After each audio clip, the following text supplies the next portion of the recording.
আপনারা দেখছেন বাংলা ভাষায় প্রথম এআই চ্যানেল বাংলা বুলেটিন। আমি এআই অ্যাঙ্কার নয়ন তারা। ঘেমে নিয়ে অফিস যাত্রার দিন শেষ। হাওড়া ও শিয়ালদহ শাখায় লোকাল ট্রেনে খুব শীঘ্রই আসতে চলেছে এসি কামরা। শহর থেকে শহরতলি প্রতিদিন লক্ষ লক্ষ মানুষের স্বল্প মূল্যে এবং তাড়াতাড়ি যাতায়াতের জন্য প্রধান ভরসা হল লোকাল ট্রেন। অফিস যাত্রী থেকে শ্রমিক বা হকার লোকাল ট্রেনকেই একমাত্র যানবাহন হিসাবে ভরসা করেন। পূর্ব রেলের হাওড়া এবং শিয়ালদা দুটি শাখাই খুবই গুরুত্বপূর্ণ।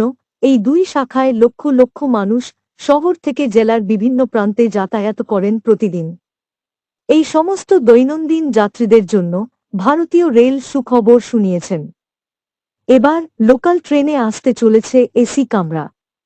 গরমে ঘেমে নিয়ে অফিস যাত্রা করার দিন শেষ হতে চলেছে।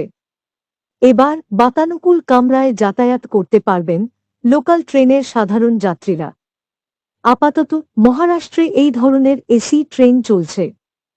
সম্প্রতি ভারতীয় রেল পূর্ব রেলের লোকাল কামরার এসি করার জন্য সিদ্ধান্ত নিয়েছে।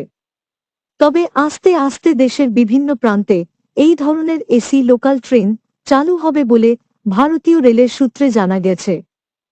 সম্প্রতি রেলের তরফে 12 কোচের এসি রেক তৈরি করার বরাত দেওয়া হয়েছে ইন্টিগ্রাল কোচ ফ্যাক্টরিকে। মোট 8টি এসি ট্রেন তৈরির পরিকল্পনা নেওয়া হয়েছে। এর মধ্যে 2023-24 সালে ওয়েস্টার্ন রেলওয়েকে দেওয়া হবে 2টি এবং 2024-25 সালে আরও 2টি, মোট 4টি ট্রেন পাবে ওয়েস্টার্ন রেলওয়ে। এছাড়া পূর্ব রেল এবং দক্ষিণ রেলের জন্য বরাদ্দ হয়েছে এসি ট্রেন। পূর্ব রেল 2টি ট্রেন পাবে বলে খবর পাওয়া গেছে। হাওড়া ও শিয়ালদহ 2 ডিভিশনই পূর্ব রেলের অধীন। ফলে এই 2 লাইনে এসি ট্রেন শীঘ্রই চলবে বলে আশা করা হচ্ছে। আমাদের সব খবর সবার আগে পাওয়ার জন্য দয়া করে চ্যানেলটি সাবস্ক্রাইব, লাইক ও শেয়ার করুন। সবশেষে বেল আইকনটি টিপুন প্রত্যেকটি পোস্টের নোটিফিকেশন পাওয়ার জন্য। ধন্যবাদ।